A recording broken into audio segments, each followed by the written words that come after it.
सरला जी, आप बेकार की बातें दिल पे लगा रही हैं। आप कहीं नहीं जाएंगी, यहीं रहेंगी। प्रज्ञा को आपकी बहुत जरूरत है।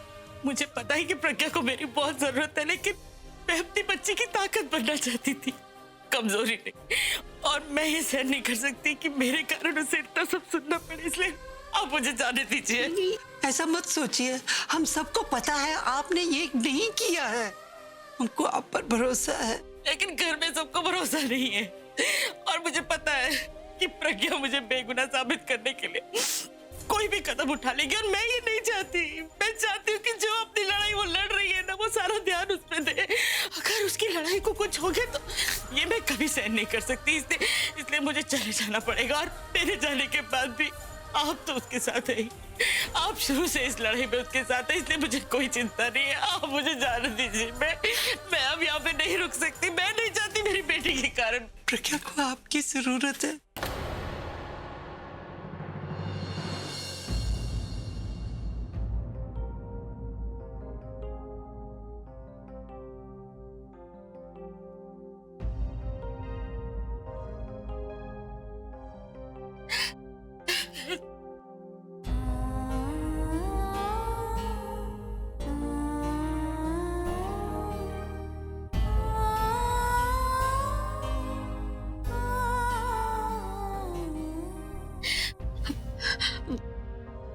जाओ ना, मैं कहाँ जा रही हूँ? बस घर ही तो जा रही हूँ।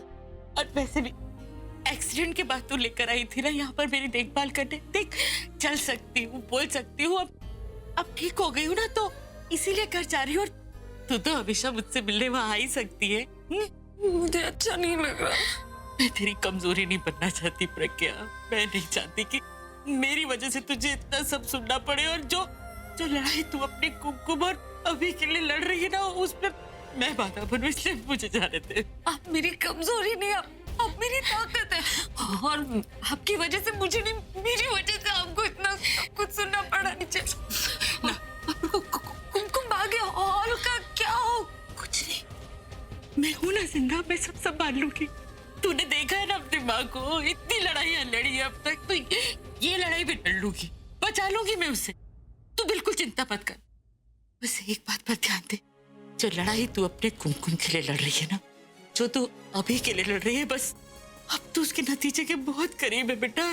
मेरी वजह से अपना ध्यान वहां से मत हटा। और अगर तेरे सुहाग पे इतनी सी भी बुरी नजर पड़ेगी ना, तो तेरी माँ जिंदा नहीं रह सकती। इसलिए तू मेरी फिक्र मत कर, तू बस अपनी लड़ाई लड़, और मैं हमेशा तेरे साथ हूँ। कहीं दूर थोड़ी ना जा रही हूँ, पास में ही तो है।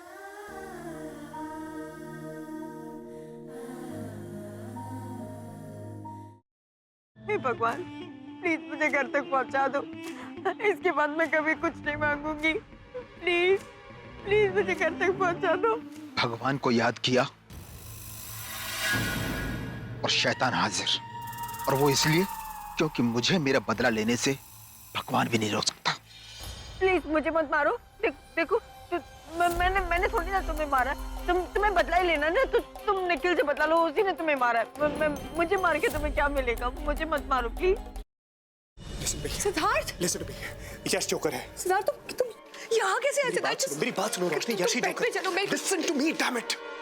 यश is the जोकर, मेरे पास वक्त नहीं है। सिद्धार्थ, तुम क्या बोल रहे हो? यश मेरा बेस्ट फ्रेंड है सिद्धार्थ, वो मेरे बचपन का फ्रेंड है। How could it be?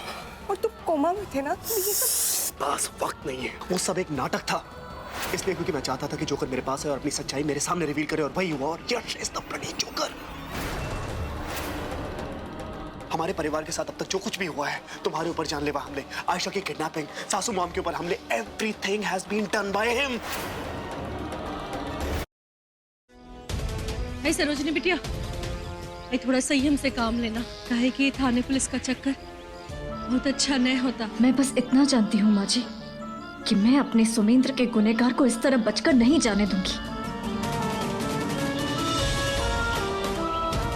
Hello, अच्छा हुआ भास्कर भी आएगा। वाह, ने हमें कहा था कि तुम होली नहीं खेलती, हमें रंग नहीं लगाने दिया, पर किसी और से रंग लगवा दिया। रचा जी, मैं थारी नौकर से, थारी जागीर ना से। ये आमिर कोट है और यहाँ हमारी हुकूमत चलती है। थारी हुकूमत आमिर कोट पर से, मारे मन पे ना से मारा मन मारी मर्जी का मालिक से मने कौन रंग लगा सके और कौन ना लगा सके क्यों मारी मर्जी से। और हमारी मर्जी का क्या?